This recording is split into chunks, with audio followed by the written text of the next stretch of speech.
understand probably two topics merged together. One is hallmarking and other one is GST. Maybe some GST implications on hallmarking as well, or hallmarking may also have some GST implications that will come out from the discussion. But otherwise, two separate subjects, two parallel subjects.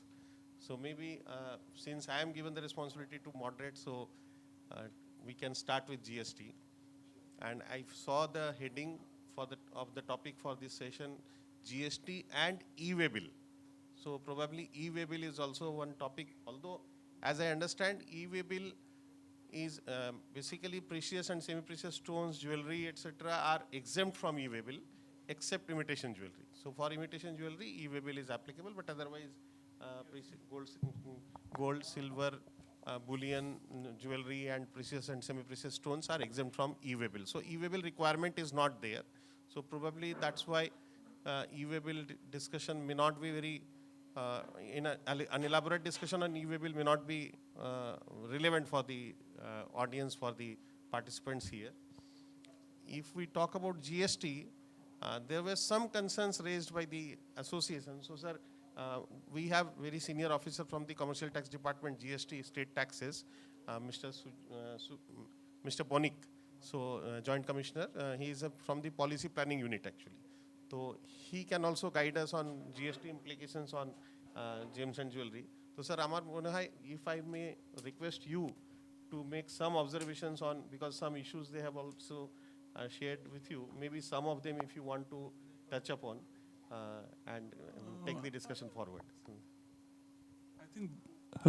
I think better if I have some questions from you at the beginning, it will be better to interact. Do you have any questions? So maybe, as I suggest, if you have any question, probably. First of all, regarding e-way bill, what Mr. Agarwal has already said that e-way bill is not required for gold and jewelry, anything under Chapter 71. But recently, from 26 December 2022, there is a notification, and for that, under Rule 138, Sub-Rule 14, where there was no requirement of e-way bill was mentioned, the item imitation jewelry has been inserted. That is, imitation jewelry for the purpose of movement of imitation jewelry, e-way bill is now required. And otherwise, in other items under Chapter 71, no e-way bill is required. And you already know that in West Bengal, for intrastate movement of goods, value exceeding ₹1 lakh only when e-way bill is required. And for the purpose of job work, I think that is a more important area in respect of jewelry. Most of the job work is involved. But job work for transportation of gold, I think not normally made in motorized vehicle. E-way bill is required only when goods are transported in motorized vehicle. If the gold is just say by hand or by any other mode, then definitely there is no requirement for generation of e-way bill. And for job work in West Bengal, intrastate, there is no requirement of e-way bill, irrespective of value. Irrespective of value, right now, if the goods are sent by the principal to the job worker and then from job worker to the another job worker, and for bringing back also to the principal, there is no requirement for e-way bill. That is the present situation in respect of e-way bill, what Mr. Agarwal has already said. Correct. Now, sir.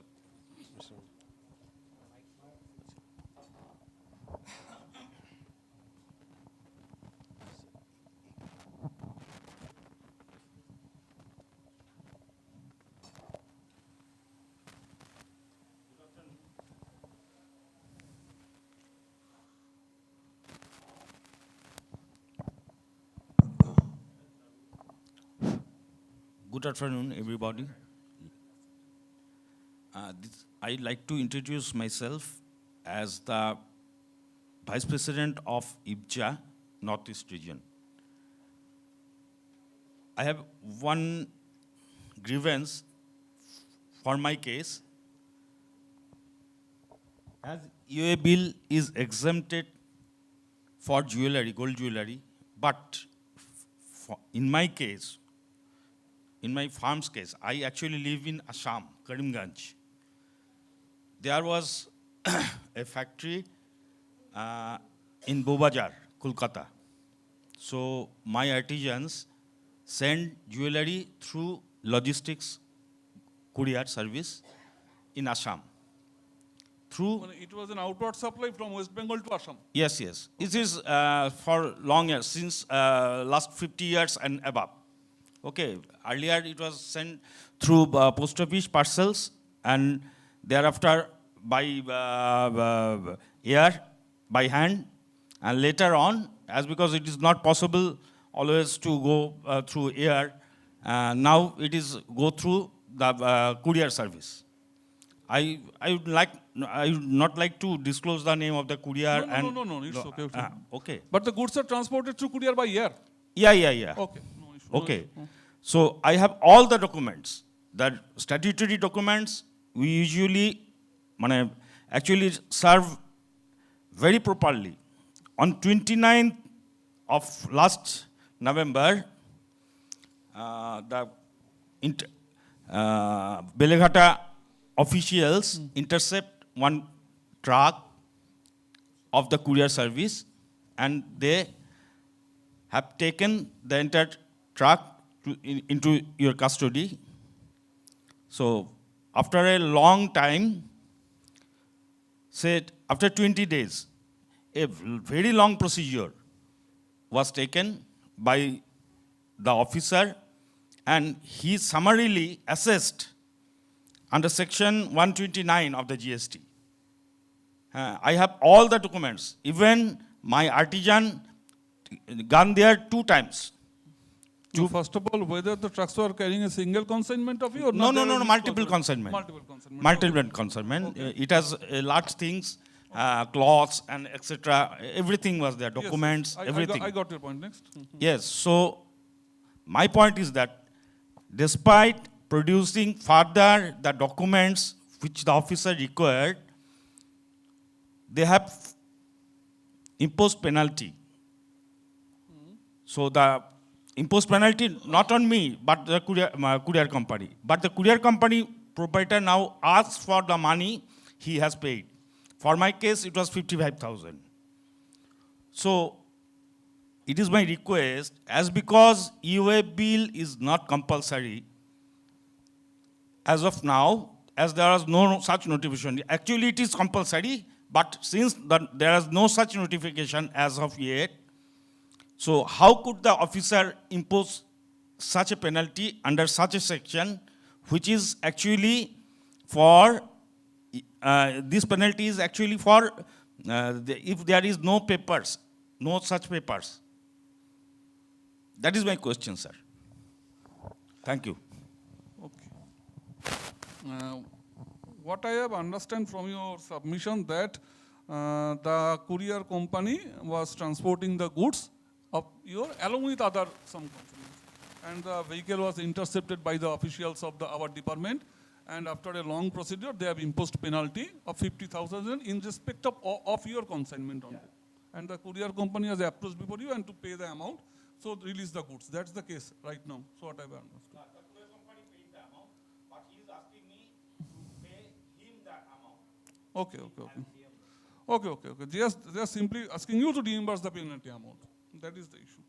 First of all, let me clarify you the legal provision. Actually, it's true that if it is a gold consignment of gold jewelry. There is no doubt that no EOI bill is required for transportation of gold jewelry. But it doesn't mean that no document should be accompanied with the EOI bill is not required, but for transportation of goods, you have to issue either tax invoice if it is a supply. Everything was there. Okay. Just let me tell you. Okay. If it is supported by tax invoice or other valid documents, I think penalty should not be imposed. That is my first point. But I don't know what actually happened in your case, because you are telling me that there are multiple consignments of the was carrying in the vehicle. Have you yourself has approached before the proper officer? Yeah. You? Yes, sir. And what the proper officer told you? There was no such clarification. The officer just imposed penalty summarily for all the cases. Despite he has shown in his paper that document is attached. The papers which have actually the parcels which has documents, they have noted that documents attached. despite of all the facts, he has imposed. That is my question. There was tax invoice for job work as specified by the GST authority. There is every such paper. Thereafter also, he called my artisan, and the artisan shows this is the board we have rectified and refined it through this year. There was a tax invoice. Every paper was submitted. Despite of that, he summarily done this without applying his. No. Do you have the copy of the MOB 7 and MOB 9 with you? Everything. Do you have the copy? Yes, the courier company provided me all papers. Without going through the copy of the order, I can't say anything about the case. But I assure you that if the consignment was gold and jewelry ornaments, and if it was supported by valid documents like tax invoice or other documents, penalty should not be imposed. That is clear. But if you provide me the copies of the MOB 7 and MOB 9, particularly the show cause notice and the demand notice, that is MOB 9, then I can look into it. Okay? Sir, as you said, the penalty is imposed under section 129. Section 129 penalty can be imposed for any contravention, means transportation of goods in contravention of the provisions. Now, in contravention of the provisions means since e-waybill is not required, but as sir said, that if tax invoice and other documents are there, and if those were there, there is no question of imposing And penalty. moreover, under section 129(1), penalty may be imposed in two scenarios: when the owner of the goods appear before the proper officer, and when the owner of the goods does not appear. Right. And then penalty rate is also different. I don't know in your case under which section penalty has been imposed. Correct. I have to. If you provide me the document, then I can definitely. And issue. secondly, Okay? summarily, what I can guess is, as you said, that since it is on the courier company, because who can be imposed, penalty can be imposed on whom? The person who is carrying the goods, that means the courier company. So if he has contravened any of the provisions in respect of any of the consignment, since there were multiple consignments, suppose in your particular consignment the documents were there, but in case of some other consignment, suppose some documents were not there. If that be the case, maybe for that matter, the proper officer could not distinguish each and every consignment separately, and maybe correct. So, but nevertheless, as sir said, that since the legal position is clear, if still in violation of or beyond this legal provision, if penalty is imposed, you have appellate remedies. So you can go for appeal to the appellate authority. Definitely, it will be heard in due course. So that is there. As sir said, you can What Mr. definitely Rose said, take correct. it up. Now, apart from, or if there is any other issue, if What? no, some issues they had raised, like one they were talking about job work. So Job when- work, Mr. Agarwal, because they have provided some points. Correct. I think you have also got the Yes. first point is that it is whether allowable or not, that is input tax credit in respect of packing materials. Correct. That You is please also discuss on this point. I think that would be better on respect of input tax credit. I should Yes, discuss. yes. No issue. One point which is raised is whether packing materials used for the purpose of or in the gems and jewelry trade, whether that is eligible for input tax credit. Now, let it be very clear, when the outward supply, that means final the goods which you are being sold, if that is taxable, any goods, any inward supply which is used for making your outward supply, so be it packing material, when packing material is necessary, compulsory for your particular product and you are using it, whether legally compulsory or not, irrespective of that, if you are using any kind of packing material, it is absolutely eligible for input tax rate. There is no doubt about it. So input tax rate very much eligible.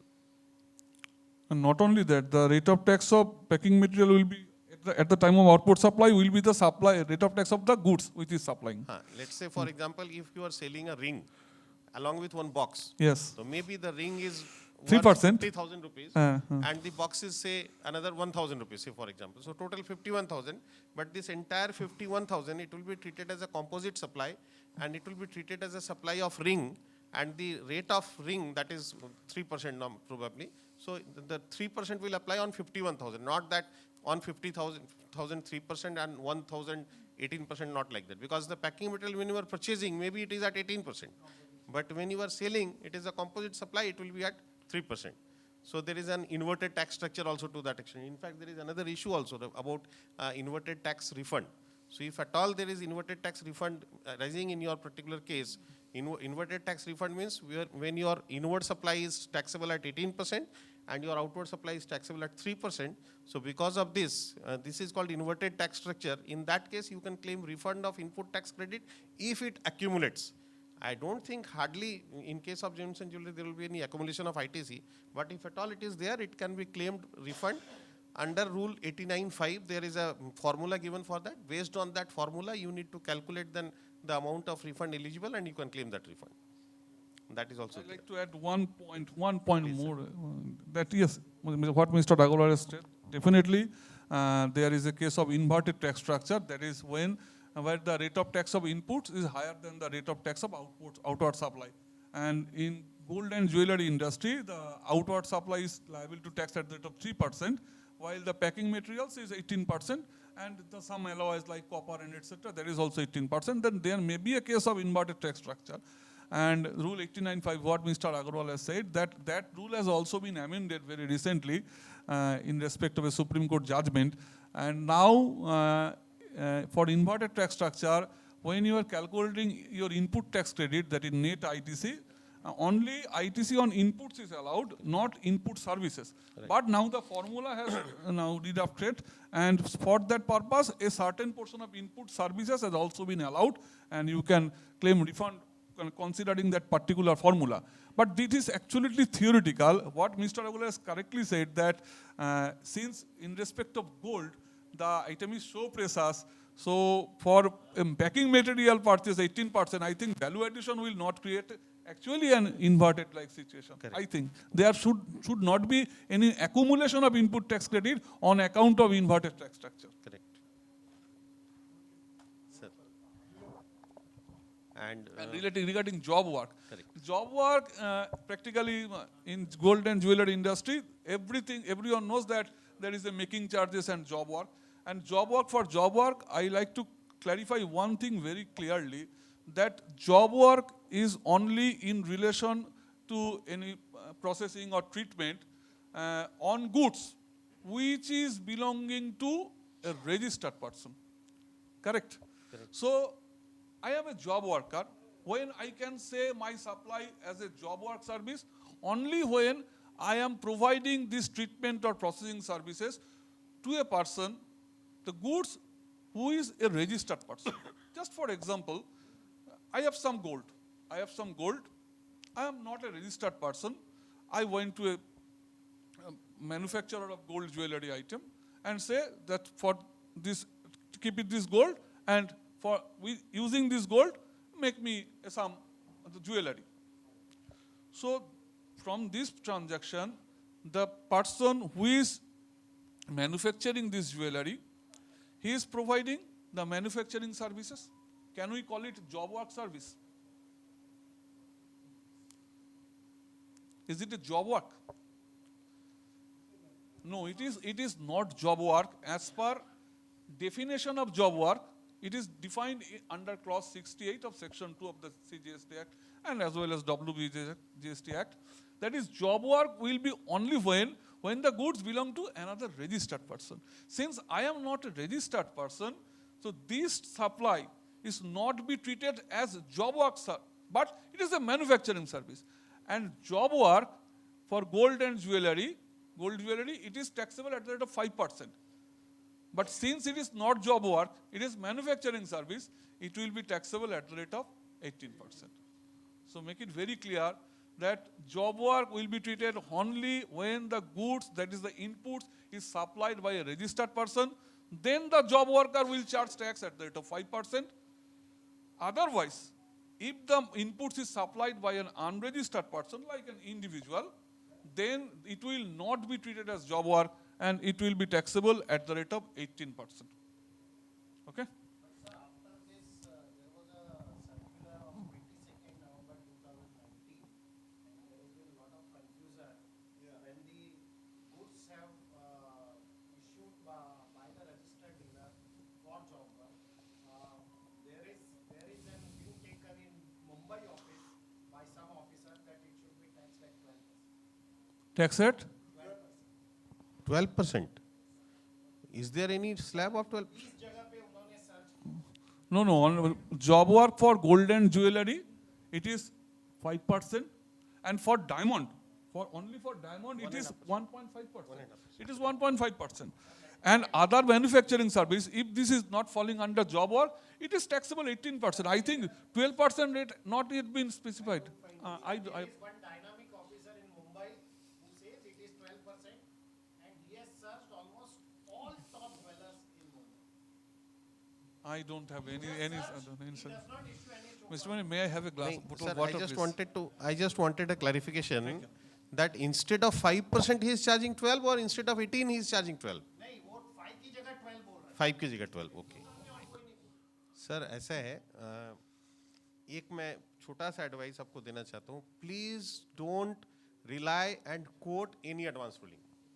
Advance ruling को अपनी life से निकाल दीजिए. ये मेरा personal suggestion है. Advance law ruling- also says कोई भी advance ruling does not have any precedence value for anyone else. except the जो applicant. पर्टिकुलर एप्लीकेंट है और डिपार्टमेंट के लिए भी केवल उसी केस के लिए वो एप्लीकेबल है. डिपार्टमेंट के लिए भी does not apply to any other case in general. So इसलिए don't rely on advance ruling, don't look at advance ruling. Correct. हाँ, तो वही देखना पड़ेगा कि why on what ground he is saying 12%. Sorry sir, आपने কিছু বলছিলেন মাঝখানে. No. Actually, what you have just advance ruling is binding only on the applicant, Correct. who is filed the application, and only on the concerned officer and jurisdiction officer. And for that particular case only. But you know, in respect of advance ruling, the department also take the persuasive value of that ruling. I don't know why the officer is charging tax at 12%. But the rate is as per rate notification. It is 5% and 18%, and for diamond the job work is 1.5%. That is the rate prescribed in the. And sir, I noticed your observation also when you said that he's a very dynamic officer. तो actually Hindustan में dynamic officers की कमी नहीं है. And नहीं sir, मैं आपको क्या बोल रहा हूँ, डिफरेंट ट्रेड में, डिफरेंट इंडस्ट्री के लिए, डिफरेंट इश्यूज पे टाइम टू टाइम कोई एक या दो डायनेमिक ऑफिसर निकल के आते हैं. वो सडनली एक कोई नया चीज दिमाग में लाता है वो, और वो एक नया इशू खड़ा करता है. फिर दैट इशू बिकम्स प्रिवेलेंट. उनका कहना क्या है कि आपने एक जगह से, समझो मैं एक ज्वेलर हूँ, मैंने अशोक जी से गोल्ड लिया और मैंने गोल्ड इनसे इनको इन्होंने जॉब वर्क के लिए मुझे गोल्ड दिया. मैंने खुद ने कुछ नहीं किया, मैंने आगे इनको ट्रांसफर किया. तो उनका कहना ये है कि मैं कुछ एक्टिविटी नहीं कर रहा, इसलिए इस पे 12% लगेगा. मैंने कहा जब अशोक जी ने दिया था तो उन्होंने मेरे से पूछा नहीं था कि मेरे पास कुछ मशीन है कि नहीं है. तो अशोक जी तो ब्लाइंड गेम खेल रहे हैं कि उन्हें पता ही नहीं. I spoke to him on the telephone, being an association person, he is not prepared to listen. तो anyway sir, appellate remedies, then higher authorities are there. आदमी गलत काम करेगा उसके लिए तो अपेलेट रेमिडेज नहीं, फिर हमारे एसोसिएशन के रेमिडीज है वो अलग. हाँ, करेक्ट. वो proper representation to the council and then that may be addressed. We are going to make, we have already made a complaint of that. In fact, sir, we missed Mr. Khalid Anwar, our Commissioner State Tax today. He was supposed to come. So had he come, it would have been a wonderful opportunity. But through sir also we can make your representation to him, because he is probably the right person for this. I'll tell you, he is a member of the GST Law and Fitment Committee of the GST Council since beginning. तो जितने भी rates वगैरह हैं वो सारे वही committee decide करती है. And he is one of those 7 or 10 key officers. Mr. in the Agarwal, country. he is saying that the officer is in Mumbai. No, but what I am saying, sir is the chairman of the association. So they want to make a representation Yes, on yes. this, that you please clarify this. Okay. Okay. So ये जो clarification, if since they are looking for a clarification, they want to make a representation. For that I am saying Yes, that he is yes. the That most can be done. appropriate That can person be for done. That can be done. You can, sir, you can definitely make a representation on this to him. But if this issue is not there in West Bengal, why to? You can make it clear that it is not West Bengal specific, but it is a बेचारे waste Bengal वाले भी माल बेचते हैं ना labour के लिए. correct. ऐसा तो नहीं है कि वो खाली बॉम्बे वाले ही बेचते हाँ, तो accordingly you can take a call, right?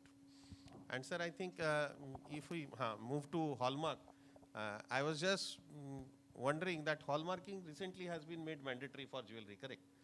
So if one of you can answer on how the regulation has been done and what exactly is the requirement and what is the extent of compliance and is there any leeway on that? जय जिनेन्द्र, नमस्कार जी। 2021 जून से 23 जून से hallmarking compulsory कर दिया गया India में। आज की तारीख में 1392 हॉलमार्किंग सेंटर है और 331 डिस्ट्रिक्ट में हॉलमार्किंग कंपलसरी है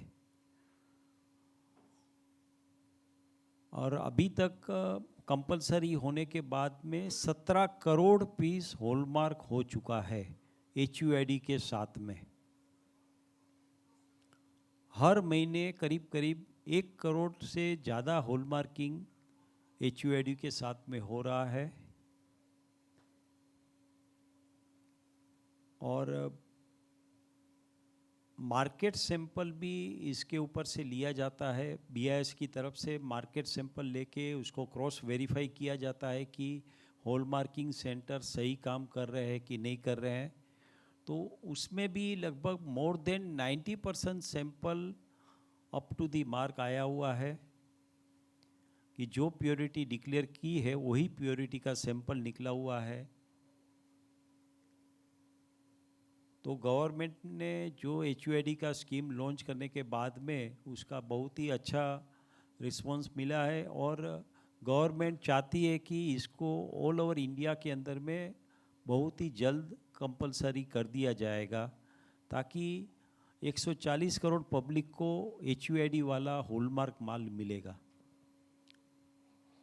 जो अभी 331 डिस्ट्रिक्ट में हो रहा है, बाकी के सभी डिस्ट्रिक्ट में गवर्नमेंट की मंशा है जल्द से जल्द इसको हॉलमार्क कंपलसरी कर दिया जावे। और गवर्नमेंट BIS की तरफ से ऑटोमेशन हर हॉलमार्किंग सेंटर में लागू करने का सिस्टम चालू किया है। आज हम लोग जो हॉलमार्किंग सेंटर वाला जो काम करता है वो BIS की पोर्टल के ऊपर में जाके ही उसको लाइव टाइम के अंदर में करना पड़ रहा है। उसको SRF करने का रहेगा वो भी उसी का पोर्टल के ऊपर ही करना पड़ता है। फायर ऐसे होने के बाद में भी BIS की साइड में उसको इनपुट देने से उसको BIS की तरफ से एक तो HUID कोड दिया जाता है। हर पीस का एक अलग कोड दिया जाता है, वही कोड वो ज्वेलरी के ऊपर में लगाते हैं। और कस्टमर के लिए भी बहुत अच्छी बात हो गई है कि कस्टमर जब भी ज्वेलरी खरीदे तो जो HUID कोड है वो कोड BIS की साइड में जाके मानक ब्यूरो की जो साइड है वहाँ जाके वो कोड को डालते हैं, अल्फ़ा न्यूमेरिकल कोड, तो उसको पूरा सर्टिफिकेट दिखाई देता है गारंटी कार्ड का माफिक कि किस हॉलमार्किंग सेंटर ने टेस्ट किया है, क्या प्योरिटी है और कौन ज्वेलर्स ने हॉलमार्क कराया है और आइटम का नाम भी उसमें आता है। तो ये सब डिटेल पूरी जानकारी कस्टमर को मिल जाती है। तो आज की तारीख में प्राय सब जगह कस्टमर खरीदने के पहले वो साइड में अल्फ़ा न्यूमेरिकल कोड को डाल के चेक करके ही खरीदते हैं। यदि कोई फेक हॉलमार्किंग रहेगा तो वहाँ पे कुछ ब्लैंक आएगा, कुछ दिखाई नहीं देगा कि ये किस सेंटर का है, क्या प्योरिटी का है, कुछ डिटेल उसमें नहीं आएगी। तो ये फेक हॉलमार्किंग है वो पता चल जाता है।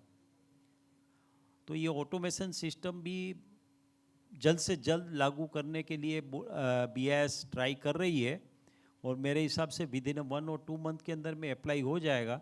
उसके बाद में सब चीज़ ऑटोमेशन से ही करना पड़ेगा। मैनुअल कोई डाटा आज की तारीख में मैनुअल डाटा डाल के हॉलमार्क हो रहा है वो पूरा बंद हो जाएगा। ऑटोमेशन ऑटोमेटिक मशीन से वो उसकी साइड में चला जाएगा, उसके बाद ही वो रिजल्ट आएगा, उसके ऊपर से ही वो उसको HUID नंबर जनरेट होगा। तो पूरा सब जितने सेंटर है सबको एक इक्वल क्वालिटी हो जाएगी।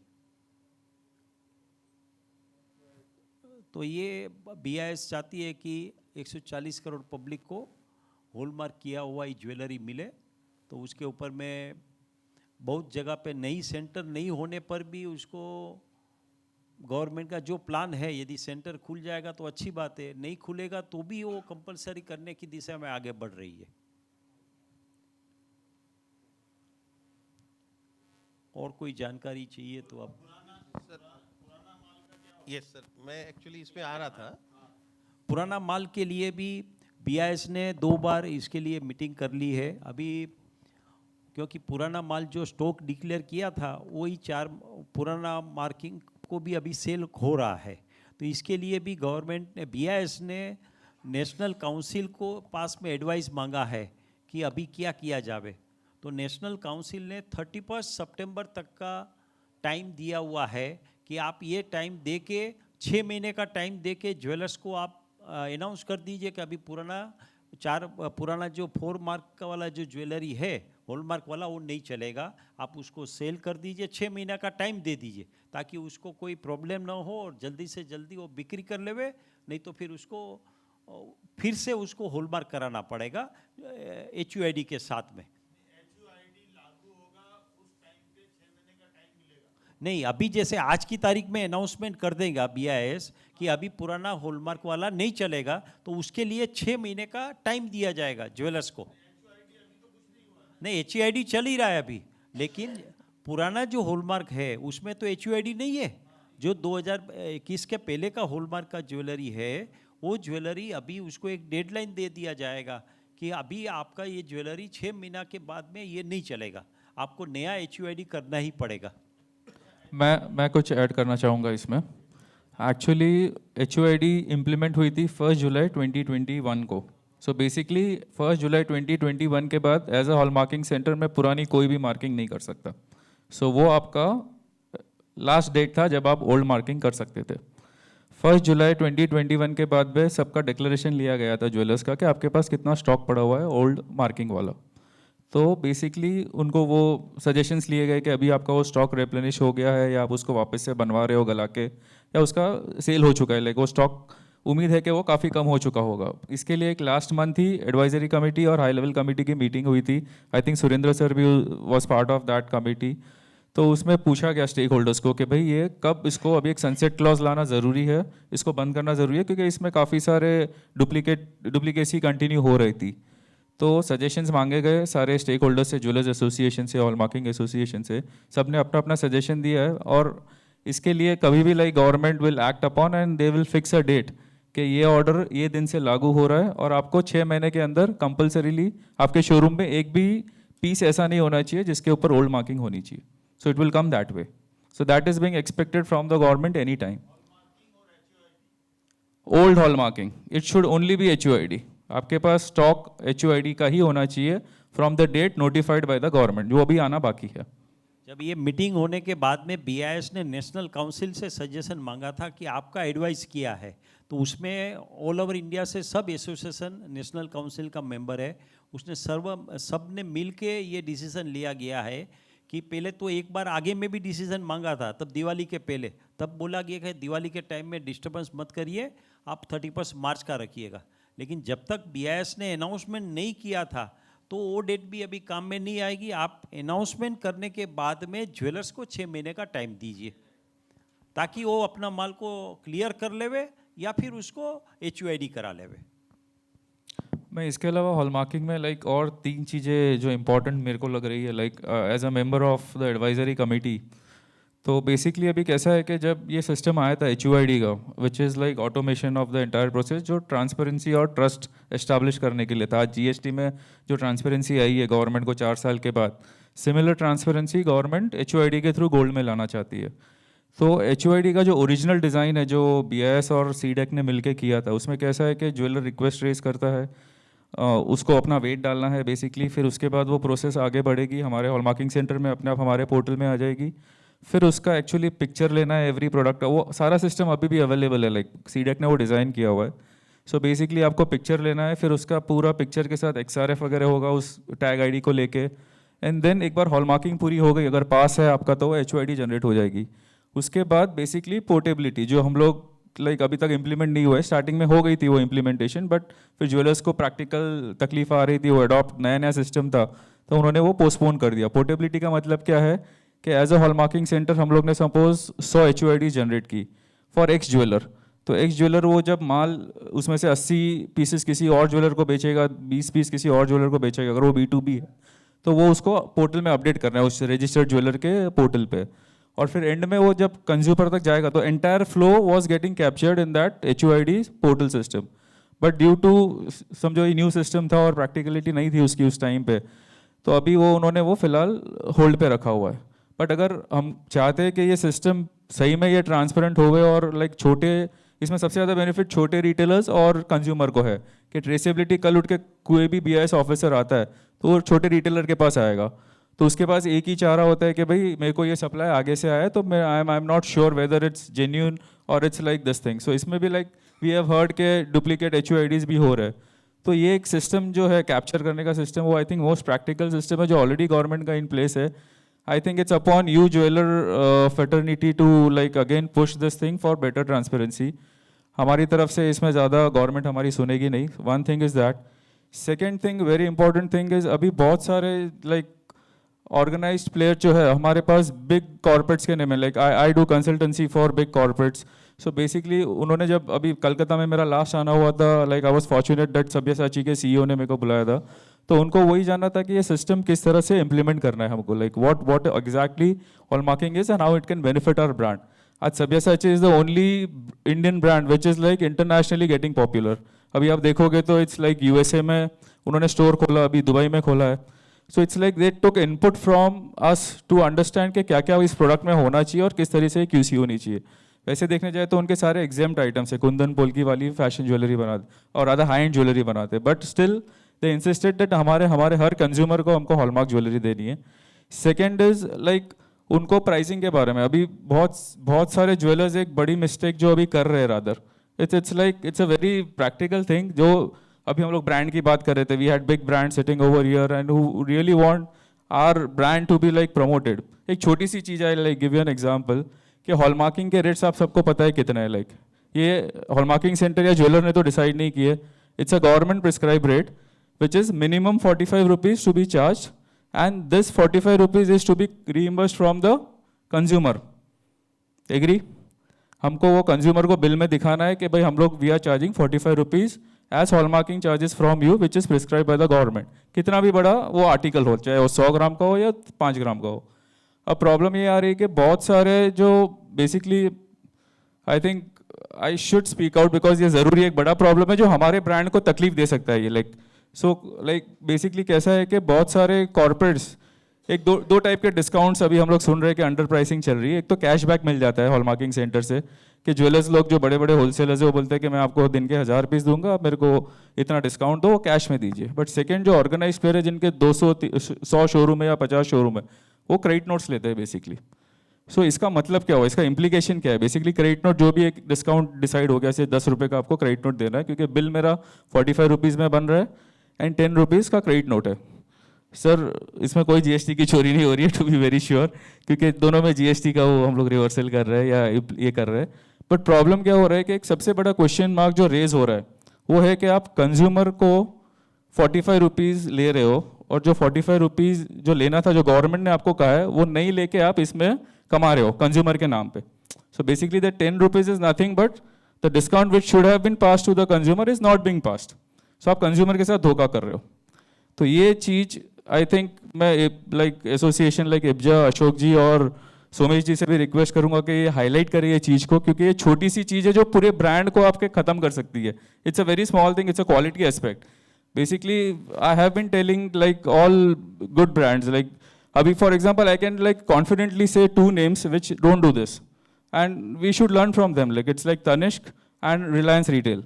उनका स्ट्रैटेजी बहुत क्लियर है कि उन्होंने पूछा था कि भाई हम फ्यूचर में अगर ये कभी पकड़ा गया हमारा अकाउंट्स और उसमें क्रेडिट नोट आ गए आपके, तो योर गुडविल इज लाइक उसी टाइम पे आपकी फिनिश हो जाएगी। So I think if any brands who are doing this practice और anyone who is doing this practice, please send a cautious note on this because it's a very open thing which is happening, which is on paper. So we should discontinue with this immediately and a serious note should be taken of this. Remedy, pay full amount. That's the only remedy. Why you want discount?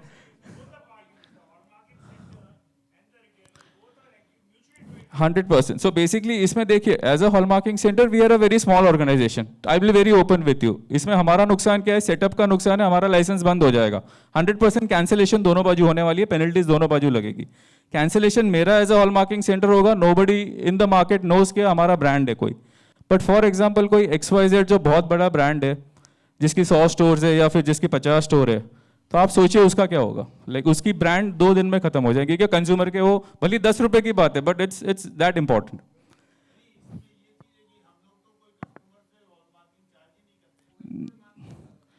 जो भी है उसमें basically आपको mention करना पड़ता है. अगर आप गाइडलाइंस पढ़ोगे ज्वेलर्स के, नहीं सर मैं आपको बताता हूँ वो गाइडलाइन क्या बोलती है. ज्वेलर्स की guideline clearly says there are like other obligations का क्लॉज है. इसमें क्लॉज 8 में जाइएगा आप, तो उसमें 8A B C है. तो उसमें जो C क्लॉज है उसमें क्लियरली लिखा हुआ है कि in your invoice you have to mention that we have charge the prescribe rate from the consumer which is 45 rupees at present, and the consumer can check. Alternatively, they can verify the same product from the hallmarking centers which are available on so and so website. इतना clearly आपको लिखना है उस bill pay. Compulsory. अगर आप licence holder हो, आप अगर कंपलसरी मैंडेटरी रीजन में आते हो तो ये कंपलसरी है. 3 चीजें कंपलसरी है. नहीं तो आप शुरू कर लीजिए प्लीज. आपका केस मेमो में लिखना जरूरी है. तो 2 चीजें लिखने जरूरी है. एक तो आपकी एवरी आर्टिकल का आपको नेट वेट क्या प्रोडक्ट है वो, और उसमें फाइननेस कितनी है वो भी, कैरेटेज और फाइननेस दोनों लिखनी है. ऐसा नहीं कि आप खाली 916 लिखो और 22 कैरेट नहीं लिखो. It should not be the way. 1417 में जो लिखा हुआ है that has to be clearly mention. दोनों लिखना जरूरी है, दोनों में से एक नहीं, दोनों. अगर 22 के 916 दोनों लिखना है आपको. जी because like we have been discussing a lot on hallmarking, but these are the practical aspects which we never, small things which are very critical, which can create a problem in the consumer eyes basically. बहुत सारे jewellers बोलते हैं कि जब वो customer check करने जाते हैं तो मैन्युफैक्चरर का नाम आता है. तो उसके ऊपर में आज सुरेंद्र भाई से सुबह बात हो रही थी, तो उसमें उसने सजेशन दिया गया है कि यदि जो मैन्युफैक्चरर का नाम के बदले में सेल, जब ज्वेलर्स सेल करता है तब उसको ज्वेलरी को सोल्ड लिख देवे और अपना नाम वहाँ दिया जावे, ताकि उसी ज्वेलर्स का नाम ऊपर में आ जाएगा. तो क्या है कि मैन्युफैक्चरर का नाम को सबको ज्वेलर्स को प्रॉब्लम है कि वो मैन्युफैक्चरर का नाम आता है तो कस्टमर को मालूम पड़ता है कहाँ से ज्वेलरी खरीदी है. तो उसके बदले में यदि इस तरह का कोई सिस्टम होता है तो मेरे लिए सब ज्वेलर्स सबके लिए फ़ायदेमंद होगा कि वो उसी जो ज्वेलर्स ने माल बिक्री किया है उसी का नाम वहाँ पे आ जाएगा. ये करना चाहिए, और इस तरह का सजेशन यदि अपने को BIS को देना चाहिए.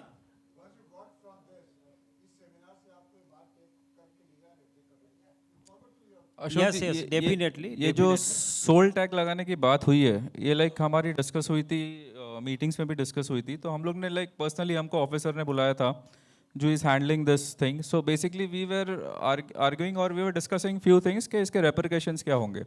सो बेसिकली एक चीज़ जो आई थी सामने कि अगर सोल टैग हम लोग लगाते हैं कोई आर्टिकल पे, and assuming we have not started that portability, so basically there are chances that there are few fake hallmarking centres who are hand in glove with jewelers who must have marked a fake HUID, say 1 HUID on 100 products, and it has circulated into the entire market. Now first जो genuine product है वो तो side में रह गया और आपका fake product cell के लिए आ गया, उसको मार्क हो गया सेल. इसमें फिर BIS को एक्शन लेना ही पड़ेगा, because it's a open case of like, अगर समझो फर्स्ट केस रजिस्टर हो गया सेम HUID का, अभी वो HUID फॉर एग्जांपल फिर कलकत्ता में कहीं पे आ जाती है, वो ऑलरेडी उसको दिखाएगा सोल्ड है ये, तो वो ज्वेलर परेशान हो जाएगा, फिर एजेंसी परेशान हो जाएंगी, एज अ BIS गवर्नमेंट का हेडेक इसमें बहुत बढ़ जाएगा. So they were looking for a practical option कि नहीं, वो अभी मशीनरी इतनी स्ट्रांग है नहीं BIS के पास, अभी ये कंपलसरी हो गया, तो आपका सेक्शन 14, 15, 16, 17 ऑफ BIS एक्ट में कवर हो रहा है. तो बेसिकली आप मैन्युफैक्चर, सेल, स्टॉक, लीज वगैरह कुछ भी नहीं कर सकते, डिस्प्ले भी नहीं रख सकते अगर आपका मार्क हॉलमार्क नहीं है, तो अपना कंपलसरी कैटेगरी में आता है. सो बेसिकली इसके लिए आपको एक्ट में चेंज लाना है. तो एक्ट में चेंज लाने के लिए it has to go through the parliament route, like आपको बिल प्लेस करना पड़ेगा टेबल पे, और ज्वेलरी के लिए एक अलग से एग्जेम्पशंस के क्लॉजेज या सेक्शंस ऐड करने पड़ेंगे। तो ये ऑलरेडी स्टैंडिंग कमेटी में हमको बुलाया गया था। स्टैंडिंग कमेटी जो पार्लियामेंट्री स्टैंडिंग कमेटी है जिसमें 30 MPs है, उसमें भी ये प्रस्ताव रखा गया। तो उसमें भी कहा गया है, तो ये अंडर कंसिडरेशन है, बट या हम सीरियसली चाहते हैं कि ये B2C लेवल पे आवे। और गवर्नमेंट के साइड से ये मानना है कि बेसिकली किस तरीके से अगर B2C भी आवे तो एक डाइल्यूट हो जाता है, लेकिन एक बड़े जगह से छोटी जगह पे जब जाता है तो उसको ट्रैक करना बहुत डिफिकल्ट हो जाता है। तो जब तक कोई ट्रेसेबिलिटी सिस्टम नहीं आती है तब तक ये B2C को लाना उनके लिए डिफिकल्ट है, क्योंकि 80% ज्वेलरी मैन्युफैक्चरिंग 15-20 सिटी में होती है। अगर आपने डेटा देखा होगा, so basically 60% of Indian jewellery is getting hallmark bye top 100 jewellers, like तो उनके लिए वो इजी हो जाता है। या टॉप 20 सिटीज़ में 80% ज्वेलरी बन रही है और वो सारे कंपलसरी में। तो गवर्नमेंट चाहती है कि भाई उनका जो नेटवर्क है या कंज्यूमर को 80% ज्वेलरी तो सही मिले, और इस रूट से जाएंगे तो शायद वो इतना प्रैक्टिकल नहीं होगा। तो उसके लिए कोई सिस्टम के लिए वो चेक कर रहे हैं बेसिकली। IT से पॉसिबल है ये सब कुछ, but they are looking at an alternative system जो ये प्रॉब्लम सॉल्व कर सके। अच्छा, एक लास्ट पॉइंट जो मैं 3 पॉइंट की बात कर रहा था, एक लास्ट पॉइंट मैं कहना चाहूँगा कि बेसिकली पहले जो हॉलमार्किंग कंपलसरी होने के पहले देयर वर ओनली 35,000 ज्वेलर्स हुए registered. Like we have a data from World Gold Council and other jeweler association that there are around 4 lakhs to 4.5 lakhs jewelers, and there are only like 30,000 jewelers which were registered. But now the figure has crossed 1,35,000 registered jewelers basically. Which again, like I was personally sitting on 18th. I remember that date, 14th of June, when we were sitting with our honorable Minister Piyush Goyal ji. तो उस time पे like छोटे jewellers का काफ़ी अच्छा association strong था। वो बोल रहे थे कि लाइक 40 lakhs के नीचे के जो ज्वेलर्स है उनको आप एग्जाम्प्ट रखो because they can not follow this new system right now. But surprisingly like अगर हम लोग GST का डेटा अगर हम लोग देखें, like I am also chartered accountant, so not in practice but still in numbers what we studied is GST में जो रजिस्टर्ड ज्वेलर थे that were only 85,000 jewellers. So उसके बावजूद भी 1,35,000 ज्वेलर्स का रजिस्ट्रेशन होना बहुत अच्छी बात है।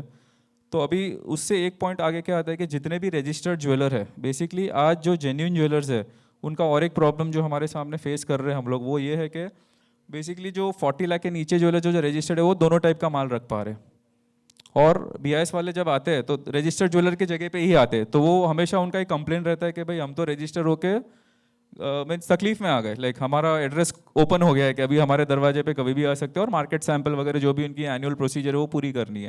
लाइक BIS का एक रूल है कि आपको साल में एक मार्केट सैंपल उठाना है आपके शॉप से मिनिमम, उससे ज़्यादा भी उठा सकते हैं वो।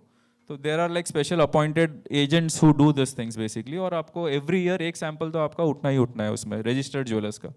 सो बेसिकली तो हमने फिर BIS को यही सजेस्ट किया था कि जो भी आपके लाइसेंस ले रहे हैं, लाइक कोई रजिस्ट्रेशन ले रहा है, फॉर एग्जांपल GST का रजिस्ट्रेशन है या फिर कोई लाइसेंस ले रहा है, तो ईच एंड एवरी सेल पे वो एप्लीकेबल हो जाता है। Like even if you are voluntarily taking any registration, if you are below that 40 lakh threshold और 20 lakh threshold in case of a professional और a trading company, then once you are registered means you have to compulsorily pay that GST। तो same चीज़ हमने suggest किया था कि आप BIS का अगर एक बार आपने लाइसेंस ले लिया तो उसके स्टोर पे कंपल्सरीली एक तो सारा हॉलमार्क ज्वेलरी रखो, और बेसिकली आपका जो रिक्वायरमेंट है कंपल्सरी रिक्वायरमेंट के हॉलमार्क बेसिकली आपको जो लोगो लगाना है शॉप के बाहर और उसके नीचे लिखना है कि hallmark jewellery available for cell.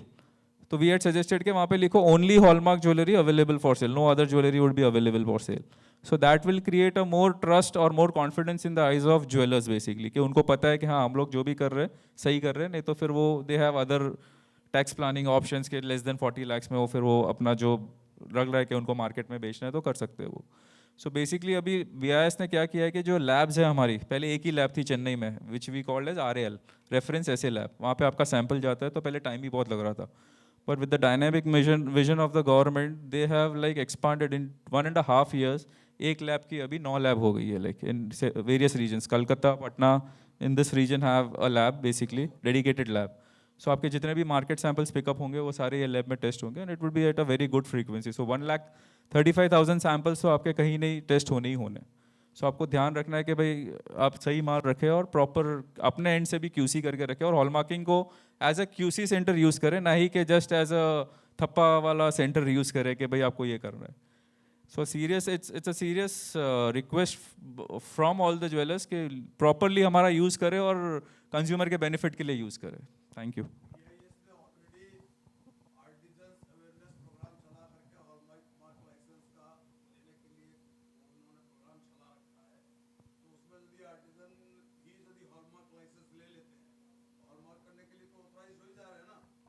जी जी जी जी यस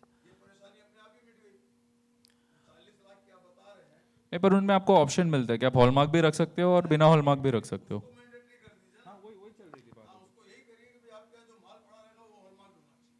हम लोग का यही डिमांड है कि अभी 40 लाख वाला जो स्कीम है उसको हटा दिया जावे और सभी को कंपलसरी हॉलमार्क रखना पड़े, क्योंकि हॉलमार्क का लाइसेंस की तो कोई फीस है नहीं और हर कस्टमर हॉलमार्क मांग रहा है, तो पब्लिक को पूरा हॉलमार्क किया हुआ ज्वेलरी मिले और 2 ग्राम से नीचे का भी जो माल है उसमें भी कंपलसरी कर दिया जावे, क्योंकि आज की तारीख में 1 करोड़ पीस में से 30 लाख पीस 2 ग्राम से नीचे का हो रहा है और कॉरपोरेट लेवल में सभी पीस को हॉलमार्क करा रहा है।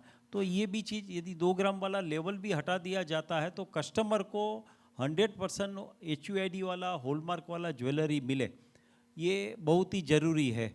और दूसरा, एक ज्वेलर्स को मैं रिक्वेस्ट करता हूँ कि ज्वेलर्स बहुत सारे सेंटर में जब हॉलमार्क का ज्वेलरी देता है साथ में एक तो स्ट्रिप देता है, एक तो कोई टुकड़ी अलग से देता है, बोला आप इसी में से हॉलमार्क करिए, आप हमारी ज्वेलरी मत काटिए, हमारी ज्वेलरी में से टेस्टिंग मत करिए।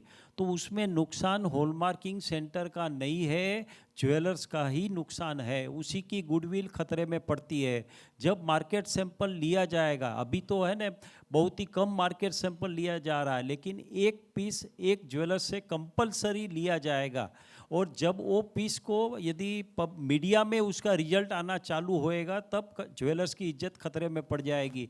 तो कोई भी ज्वेलर्स, कोई भी हॉलमार्किंग सेंटर को ये ना बोले कि हम अलग से पीस देता है या अलग से पात देता है, आप उसको टेस्टिंग करिए, आप अपना सिस्टम से टेस्टिंग करिए ताकि उसकी गुडविल को खतरा नहीं आवे। वो उसी में से करेगा, यदि सही निकलेगा तो पास करेगा, गलत निकलेगा तो फेल करेगा। उसके ऊपर ज्वेलर्स को ये प्रेशर हॉलमार्किंग सेंटर के ऊपर न दिए कि ताकि वो अलग पीस से वो हॉलमार्क करे, तो दोनों को नुकसान है। हॉलमार्किंग सेंटर तो बंद होगा ही होगा, लेकिन सबसे ज़्यादा नुकसान ज्वेलर्स को होगा, उसकी पूरी गुडविल चली जाएगी।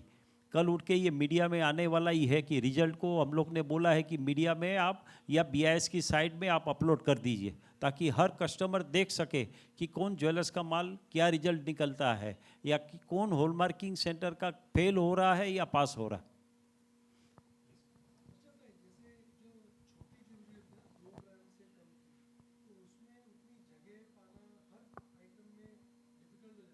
नहीं, लेज़र मशीन से प्राय मार दिया जाता है, किसी को कोई नोस्पिन रहता है ना उसकी डांडी में भी लग जाता है, क्योंकि 30% ज्वेलरी, मैं बता रहा हूँ 30 लाख ज्वेलरी, ये BIS का डाटा है, 1 करोड़ में से 30 लाख से बेसी की ज्वेलरी 2 ग्राम से नीचे की हो रही है, जबकि उसमें कंपलसरी है ही नहीं।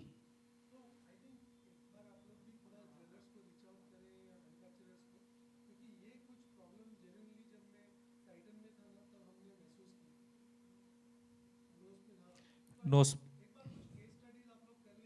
जरूर जरूर, ओके ओके, जी जी जी जी। yeah exactly. No, but there are now sophisticated machines like diode machines which can easily this thing, हाँ आपको basically it doesn't fall in that criteria of 1417 because आपका minimum marking size prescribe किया हुआ है, but उससे कम marking में हो रहा है वो basically।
जिसका लास्ट में नाम होगा उसी का ही रहेगा। ज्वेलर्स का ही ये डिमांड था, और कि ज्वेलर्स तो एक रीसेलर है, मैन्युफैक्चर से लेके सेल करता है। वो उसने एग्जांपल वहाँ पे दिया गया था कि मारुति डीलर उसका क्या दोष है? मारुति डीलर से माल खरीदता है और कस्टमर को बिक्री करता है। सिमिलरली ज्वेलर्स भी मैन्युफैक्चर से खरीदता है और कस्टमर को बिक्री करता है। उसने बोला कि हमारा नाम नहीं आना चाहिए, मैन्युफैक्चर का नाम आना चाहिए। उसीलिए BIS ने इस तरह का सिस्टम बनाया है कि अभी फ़िलहाल मैन्युफैक्चर का ही नाम आ रहा है और जिम्मेदारी मैन्युफैक्चर की रहती है अभी। तब तो ज्वेलर्स भी की नहीं, तो भी मैन्युफैक्चरर की होगी। It's the first point of manufacturer basically. लेकिन जब कस्टमर को उसको कंपनसेशन देना पड़ता है तब ज्वेलर्स को देना पड़ेगा, क्योंकि कस्टमर के साथ में ज्वेलर्स का कनेक्शन रहता है। यस, बस उसे होगा। और एक चीज़ की मैं जानकारी देना चाहता हूँ कि अभी BIS की तरफ से ज्वेलर्स की डिमांड के लेके होने की वजह से बुलियन के ऊपर भी हॉलमार्किंग कंपलसरी होने जा रहा है। बहुत ही जल्द बुलियन के ऊपर में हॉलमार्किंग कंपलसरी होगा और उसके लिए एक तो कमिटी भी बनाई गई है, उसके लिए 1-2 मीटिंग भी हो चुकी है और ज्वेलर एसोसिएशन, GJF, IFJA सबको उसमें शामिल रखा है और उसके ऊपर में आगे किस तरह उसको हॉलमार्किंग कंपलसरी किया जावे बुलियन के ऊपर में, उसके लिए भी तैयारी कर रहे हैं और वेरी शॉर्टली ये जाहिरात आ जाएगी। जी,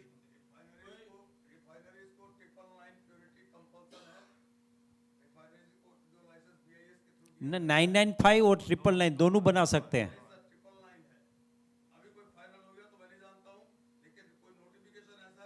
नहीं नहीं, दोनों चीज़ है। जितनी इंडियन रिफाइनरी है, 44 इंडियन रिफाइनरी है जो इंपोर्ट करके यहाँ माल बनाता है और 995 का भी बनाता है और 999 का भी बनता है।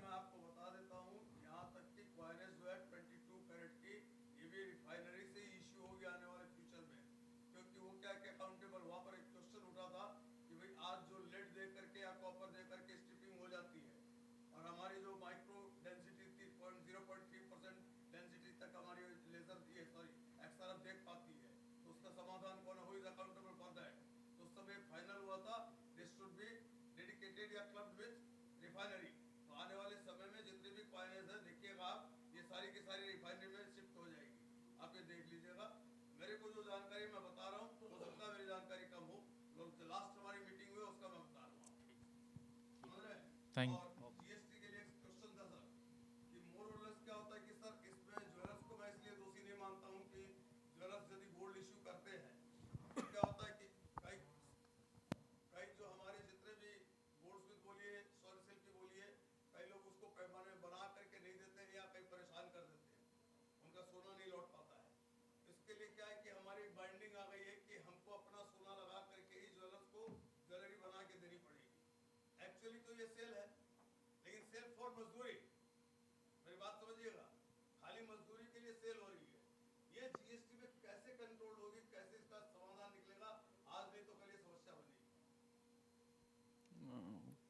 What I understand that in normal practice, suppose I have some old jewelry. I went to a jeweler shop. You are a jeweler. You are not issuing the gold to me. I am the manufacturer and goldsmith, whatever you can define, artisan. I have made the jewelry for you from my gold because you don't have given the metal to me because of trust matter.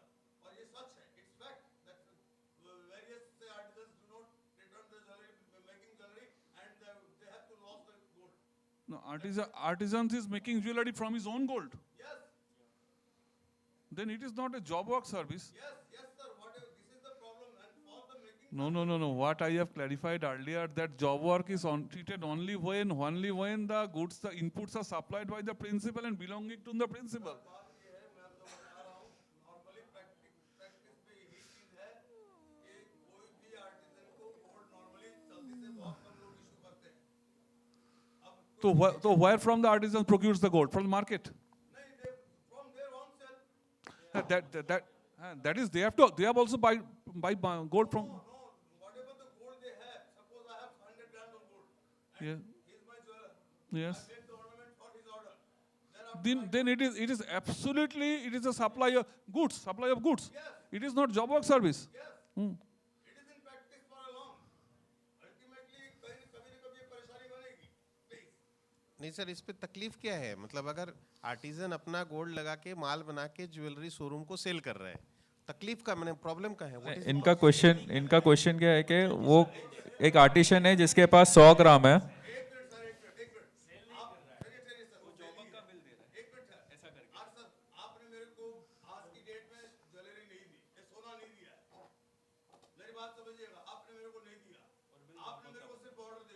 So I am a manufacturer of gold jewelry. I am purchasing gold, say from Mr. X. Okay. So I can avail input tax credit for this purchase. Mr. X is selling gold to me. He is charging 3% tax, and this is my input tax credit.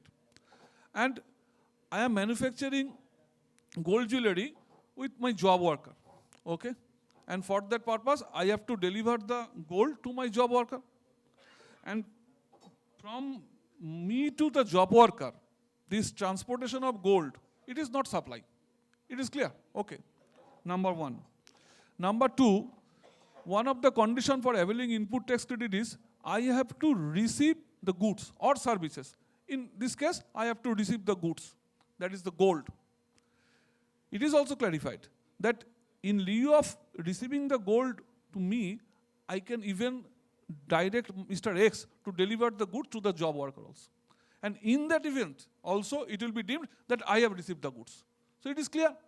So I can't get your point that I am procuring the gold ornaments from the job worker, from my artisans, and I am showing it that I have provided him the gold, but actually the things is not happening like this. The artisan is procuring gold from his own pocket and giving it to me and showing it at his job worker service, job work service.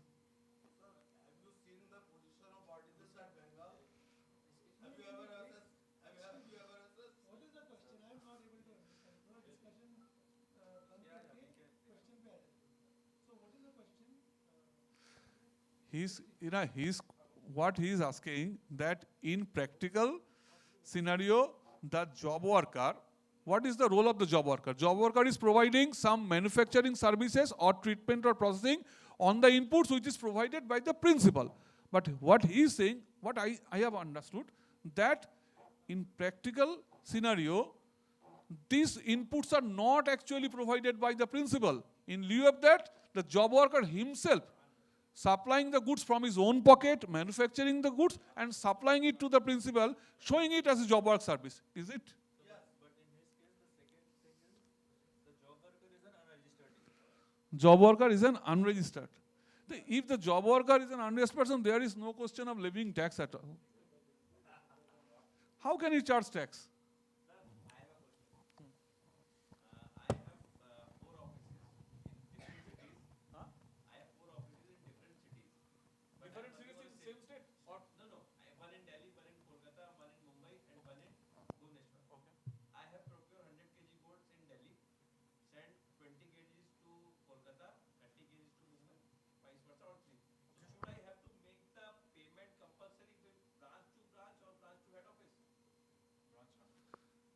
Actually, in earlier act, prior to GST, there was VAT and Central Sales Tax Act. And under CST Act, this type of supply and transaction, that is from one branch to another, head office to other branches, it was treated as stock transfer against FONMAP and no tax was leviable. But in GST, after 5 years, I think you are also aware that this is supply.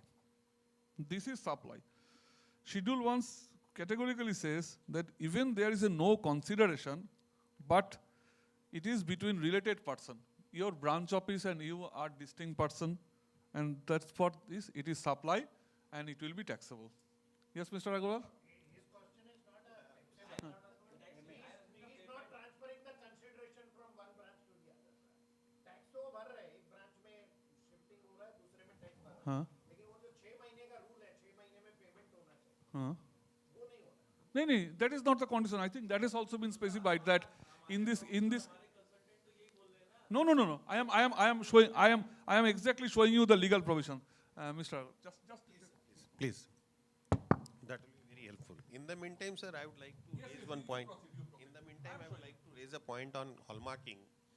Just an observation you can say, that when hallmarking is coming in such a way and it is being made compulsory and you are talking about 100 crore जनता को hallmark gold पहुँचे, jewellery पहुँचे, तो उसमें तो मैं भी आ जाता हूँ 140 करोड़ में. तो एक तो मेरे घर में जो ज्वेलरी पड़ी है, मान लीजिए मेरी शादी हुई थी 25 साल पहले, तब की ज्वेलरी भी पड़ी है, तो उसमें तो हॉलमार्किंग होगा नहीं अभी. अब जब वो नेक्स्ट मार्केट में जाएगा तभी होगा. That is number 1. नंबर 2, जब ये ट्रेड जो हो रहा है ज्वेलरी का या स्टोन्स का या तो चाहे बाहर से माल आ रहा है इंडिया में, या इंडिया में भी बॉम्बे से कलकत्ता आ रहा है या कलकत्ता से चेन्नई जा रहा है, तो there are cases as a consultant हमारे पास टाइम टू टाइम मैटर्स आते रहते हैं कि भाई ये कोरियर कंपनी को डिपार्टमेंट ने इंटरसेप्ट किया और उसका चेक किया, फिर then they verify and they find it कि ग्रॉस अंडर वैल्यूएशन है। तो ये जो अंडर वैल्यूएशन के केसेस है, तो इसका मतलब अगर हॉलमार्किंग अगर कंपलसरी हो जाएगा तो then that will also be checked. तो बिकॉज ये फिर ये अंडर वैल्यूएशन, अगर if at all there is an under valuation, तो वो नहीं हो पाएगा। एंड डिपार्टमेंट के लिए मतलब रेवेन्यू पॉइंट ऑफ व्यू से भी ट्रांसपेरेंसी, बहुत बड़ी ट्रांसपेरेंसी आ जाएगी। This will correct. तो आज मान लीजिए नॉर्मली कई बार होता है ना, हम लोग सुनते हैं कि एक डायमंड का पीस हो सकता है 10 लाख का हो और हम उसको 1 लाख में ट्रेड कर रहे हैं। आई डू नॉट नो, मतलब ऐसा कई बार बात होता है। करेक्ट, ये नहीं हो पाएगा, दैट मीन्स ये। तो इसका मतलब रेवेन्यू एनहांसमेंट भी बहुत सिग्निफिकेंटली होगा। So the fact of the case is like earlier officially before this HUID there were 4 crores pieces per annum which were getting hallmarked. Now the data after HUID, since the transparency has come in, the data has reached 12 crores. Like despite of your COVID factors, your inflation factors, the official sale has increased a lot. Like And now I am giving an answer. So first of all, it is supply as per Schedule 1, number 1. Your question is Section 16(2) proviso that you have to make payment within 180 days. That is your question. And I am showing you the provision of Rule 37. Rule 37 is reversal of input tax credit in the case of non-payment of consumption. That is the prescription. If you do not make payment within 180 days, you have to reverse the input tax credit which you have availed. And again, when you are making payment, you can reclaim the credit. That is the provision. But for 37(1), I am reading out the proviso. Provided that the value of supplies made without consideration as specified in Schedule 1, that is the in case of you, shall be deemed to have been paid for the purposes of the second proviso to subsection 16(2). So, it is deemed to have been paid. Even there is no consideration. If it is under Section 6, Schedule 1, it is deemed to have been paid. It is Rule 37, Sub-Rule 1, first proviso. Rule 37, Sub-Rule 1, first proviso. Okay? Another question on hallmark. If the hallmarking becomes mandatory from Just deemed to have been paid, okay? throughout the India, then what about the exception jewelries? That is Polki, Jarao. so there is a hallmarking order, like hallmarking order 2020 जो बोलते हैं, जो main order है. So that gives exemption, list of exemptions. So basically अभी आपके जो exemption list में जो एक सबसे last item है, that says that following districts are covered under hallmarking. So that list will eventually go out अगर वो all India pan India compulsory करते तो बाकी के exemptions आपके रहेंगे. Unless and until government specifically phases out that notification, so exemptions basically. So वो आपके कुंदन पोल की less than 2 grams, gold thread, that is all part of like one order basically. Actually, what I asked that I want to clarify, in northeastern region and eastern region, bronze jewelry is very much popular about poor consumers. They used to wear it very mostly. So if in the exemption list it is not included, only Jarao and Polki is included, then there will be a lot of loss among artisans. There is a big a large number of artisans work from here. Bronze jewelry and bronze items, bronze bangles. वो तो उसमें hallmark जरूरी नहीं है, तो वो ऐसे ही cell कर सकते हैं. So it is bronze filled item, bar gold लगता है. हाँ, तो basically there is a separate provision. Again, I would come to IS 1417. So if you have any filled articles,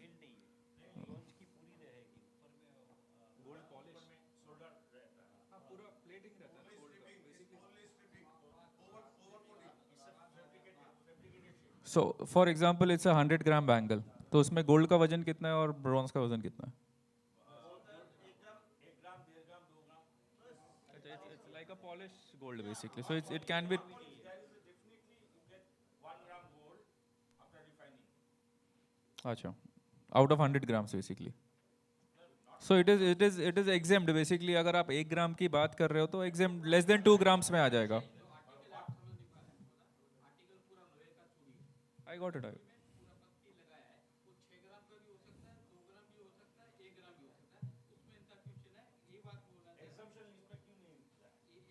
sir इसमें आप दो तरीके से देख सकते हो इसमें like as 1417 is very clear और ये एग्जाम्पशंस की जो लिस्ट है एग्जाम्पशन में एक तो लेस देन 2 ग्राम्स गोल्ड अगर है उसमें तो एग्जाम्प्ट है, आपका पास चॉइस है, आप करवाना चाहते हैं करवाइए। हाँ, अगर आप एग्जाम्पशन रूट में जा रहे हो तो आपको कराने की ज़रूरत नहीं है। अगर आप हॉलमार्किंग कराना चाहते हो सो देर इज़ वन क्लॉज इन 1417 जो कहता है कि अगर ऐसी कोई आइटम है जिसके अंदर फिलिंग वगैरह है कोई दूसरा मेटल का फॉरेन बॉडी का तो आपको कंपलसरीली हॉलमार्किंग सेंटर से HUID के साथ आपको उसका गोल्ड का नेट वेट भी लेज़र मार्किंग कराना है। सो आपके पास दोनों ऑप्शन है। अगर लेस देन 2 ग्राम से आप एग्जाम्पशन में जा सकते हो then I think you should get it hallmark, it is covered.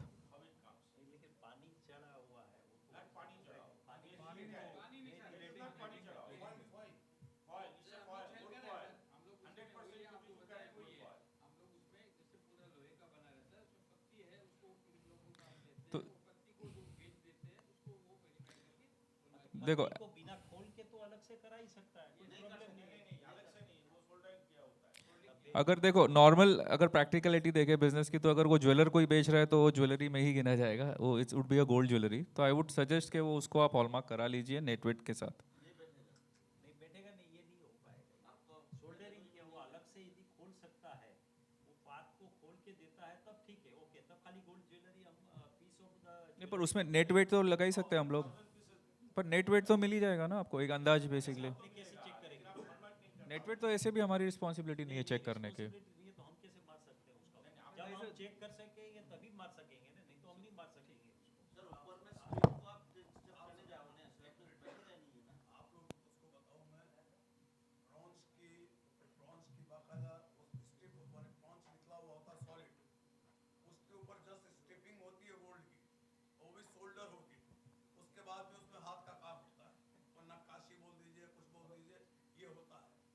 अब उसमें नीचे तो खुला हुआ तो ब्रॉन्ज ही है, नीचे सोना नहीं है, लेकिन सोना खाली ऊपर है जो दिख रहा है। अब उसमें हॉलमार्क को कहाँ से कैसे, तो उसका अंदाज बताएंगे। सपोज 4 ग्राम लगा है, हो सकता है उसमें 3 ग्राम ही हो, आपने जो कहा एज्यूम करके लगा दिया जाए, लेकिन हॉलमार्क कहाँ लगेगा?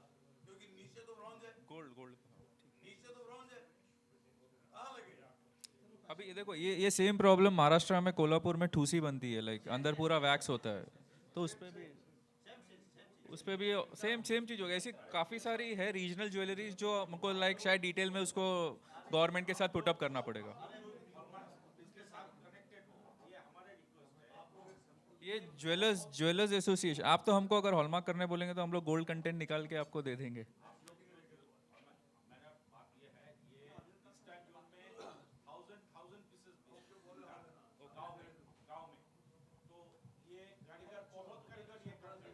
सर आई थिंक ना बंद तो कुछ नहीं होगा। बेसिकली अपने को एक पुटअप करना है गवर्नमेंट को कि ये प्रैक्टिकल प्रॉब्लम है, इसका सोल्यूशन दीजिए। No this government is very sensitive, it hears to the artisans, करेगा उसका रास्ता कोई ना कोई जरूर निकालेगा। I am hopeful. Ashok ji, I think proper representation can take this thing. As a jeweller like मैं कभी नहीं चाहूँगा कि मेरा कंज्यूमर पोर्टल में किसी मेरा जहाँ से मैं सोर्स कर रहा हूँ वो नाम दे दे, मेरा ही नाम आना चाहिए। तो ये एक फॉर्म है, ये सही है या गलत है? क्योंकि कई ज्वेलर्स डिनाई करते हैं इसको लेके। बेसिक या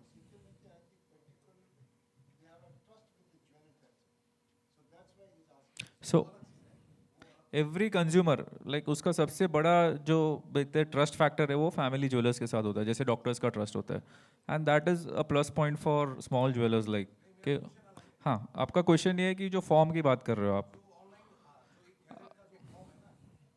सो बेसिकली ये जब HUID आई थी 1 जुलाई 2021 में, तब 3-4 महीने 6 महीने तक ये चला था ट्रांसपोर्टेबिलिटी का, तब वो अभी नहीं, अभी वो बंद हो गया।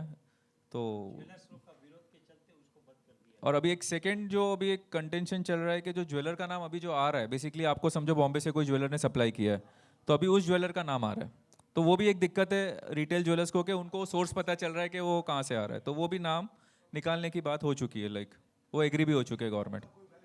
नहीं, इसका कोई validity, it's not a valid form, ये है ही नहीं, कोई पेपर फॉर्म है ही नहीं आज की तारीख में, सारा कुछ डिजिटल है। अच्छा सर, एक if you don't mind can I take 2 minutes? So basically एक बहुत सारे, I am not a practicing CA, so मेरे को एज अ सीए काफ़ी लोग क्वेश्चन पूछते हैं हॉलमार्किंग सेंटर्स, ज्वेलर्स, कि बेसिकली अगर जीएसटी के ऑफिशियल्स के क्या क्या राइट्स है अगर वो हमारे शॉप पे आवे, तो basically what they can check. So that is the thing which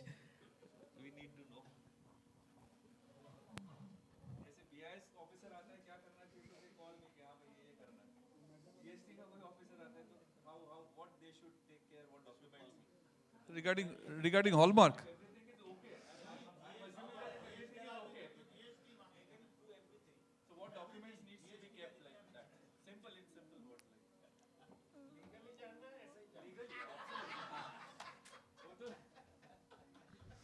No, normally in GST we do not go to any taxpayer's place normally, because section 67, that is the section of inspection and search and seizure, etc. And for that purpose, the proper officer not below the rank of joint commissioner has reasons to believe that there is some sort of evasion of tax. And only in that event, he can authorize some person, some proper officer, in the form of INS 01. There is a specific form in the Act also. And only for having that authorization, the other officers can visit to the taxpayer's place. And they will show you the INS 01, that this is the purpose for which we have come to your place of business, and show me these documents and etc., etc. And even then, after inspection, they feel that there is need of search or seizure, then there should be another INS 01 that has to be issued by the proper joint commissioner, and then only that event the in search and seizure procedure has to be carried on. So normally a proper officer of GST nowadays will go to your place of business and asking you to show me these documents. This should not happen as per legal provision of the Act. So I think a very important thing to take के डरने की जरूरत नहीं है. Joint commissioner level तक जब तक चिट्ठी नहीं निकलेगी तब तक यू आर सेफ और we all are safe.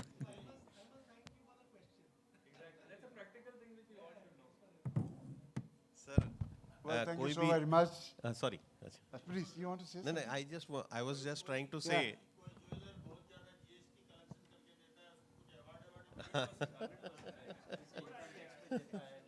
Correct. No, I don't know that there is any such provision in the Act. Huh?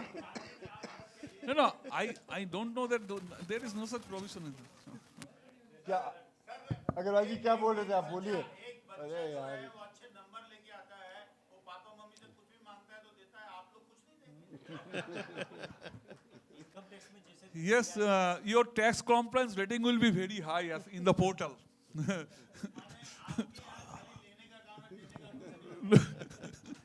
नहीं सर, मैं वैसे सर के बिहाफ में एक बात बोल सकता हूँ. सर के बिहाफ में एक बात बोल सकता हूँ. अभी लास्ट जो हमारे state finance minister Chandrima Bhattacharya madam का जो बजट स्पीच था, she has recognised the tax payers of West Bengal for enhanced revenue collection, for enhanced compliance. Compliance level मेरे ख्याल से 2 साल पहले का जो Actually, यहाँ का था 70%, वो अभी 95% में चला गया है. Because only in West Bengal, our return filing compliance of the taxpayer of the is higher than national average. Correct. Right now. तो ये रिकग्निशन फाइनेंस मिनिस्टर ने दिया है ऑन रिकॉर्ड. और सर वो जो राइट्स की बात कर रहे थे, मैं जस्ट एक जनरलाइज्ड वो बताना चाहता हूँ. सर अर्लियर लॉज में भी था, जीएसटी में भी बहुत स्पेसिफिक है. गवर्नमेंट के ऑफिसर्स के पास में, जीएसटी ऑफिसर्स के पास में बहुत से राइट्स हैं. डेफिनेटली सर ने बोला कि सब कुछ भी कर सकते हैं, ऐसा नहीं है. बहुत से राइट्स हैं, but there are lot of limitations. अगर आप इस पे थोड़ा सा अवेयरनेस लाएं ना, इसके ऊपर में अगर आप डिस्कशन करना शुरू करेंगे, लीगली का आपने बात किया ना, लीगली पूछ रहे हैं कि तो लीगली भी कोर्ट केसेस जजमेंट्स को लेके भी डिस्कस करेंगे. कोर्ट्स के जो ऑब्जर्वेशंस है, डिपार्टमेंट की जो प्रोसीजर्स नॉर्मली जो प्रैक्टिकली वो फॉलो करते हैं, उसको अगर आप देखेंगे तो 10 में से 8 केसेस में proper legal procedure is not followed. I am sorry sir, No. Just I want to interrupt Mr. Agarwal. तो यहाँ पे बहुत से प्रोसीजर्स जो लीगल प्रोसीजर्स फॉलो नहीं होते. If you really have some awareness about your rights, जैसे आपके भी ऑब्लिगेशंस है एज अ टैक्स पेयर, तो अकॉर्डिंग आपके ऑब्लिगेशंस के साथ में आपके बहुत से राइट्स भी हैं. So you have obligations along with your rights as well. Officer has rights as well as limitations as well. तो उनके लिमिटेशंस अगर आपको पता होंगे और आपके राइट्स अगर आपको पता होंगे, you can definitely raise questions. And law specifically बोलता है, और एक बात मैं आपको बहुत स्पेसिफिकली बोलना चाहता हूँ, लॉ सेक्शन 160 स्पेसिफिकली सेज कि मान लीजिए बहुत से केसेस में क्या होता है ना, प्रोसीडिंग डिपार्टमेंट ने गलत प्रोसीडिंग इनिशिएट किया, आप बाद में कोर्ट में जाएंगे, बोलेंगे सर ये प्रोसीडिंग ही गलत था, मेरे ऊपर तो कोई डिमांड बन ही नहीं सकता है। तो कोर्ट बोलेगा कि अगर ये प्रोसीडिंग गलत था तो आपने पहले बोला था क्या? तो लॉ स्पेसिफिकली सेज कि फर्स्ट इंस्टेंस में जब आपका इनिशिएट होता है उसी समय you raise a question on the proceeding, अगर आपको कोई भी क्वेश्चन रेज करना है। तो अगर आप कोई भी नोटिस आता है या कोई भी विजिट होता है, if you don't find it as per the legal procedure, you raise a question on that there itself. Officer बोलते हैं कई बार, कह रही आपने ऐसा लिख दिया, आप मेरे अथॉरिटी को क्वेश्चन कर रहे हैं, but you have every right to question. Law other says कि आप अभी क्वेश्चन कर लो, नहीं तो बाद में क्वेश्चन करने नहीं मिलेगा। So you must raise a question on that legality of that procedure. No, तो ये आपको खाली पता होना just I चाहिए will कि take कहाँ- only one minute, and so we are just on the second of this discussion. Just I would like to apprise you only two sections. That is first section 59. That is GST is a self-assessment tax. One sentence in section 59 that every registered person will self-assess the tax and will furnish return as per section 39 and tax will be paid. That is the expectation from the taxpayer. At the same time, section 35 also says that the taxpayer will maintain true and correct books of accounts. So we also expect that the taxpayer should follow section 59 along with section 35, that they will maintain a true and correct books of accounts and they will furnish the return accordingly. Okay? For this you give the award. For this they give the award. No.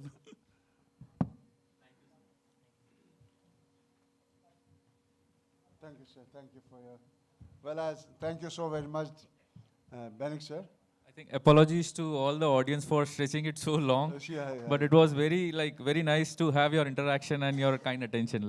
Thank you so much. Thank you, Mr. Hazrat Ajmera ji. Thank you, Mr. Chetan Mandari ji. Thank you, Agarwal ji, Arun Agarwal ji. So kind of you have maintained and you give us support to reach to GST commissioners also. Thank you so very much, Mr. Agarwal. Thank you, sir. Thank you.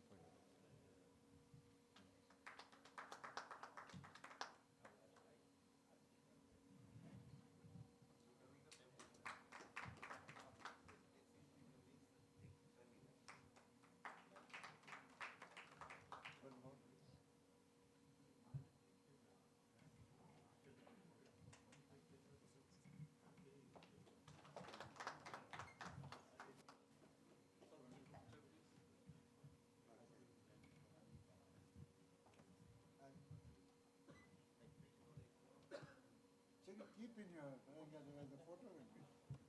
आपको लगेगा आपने सबको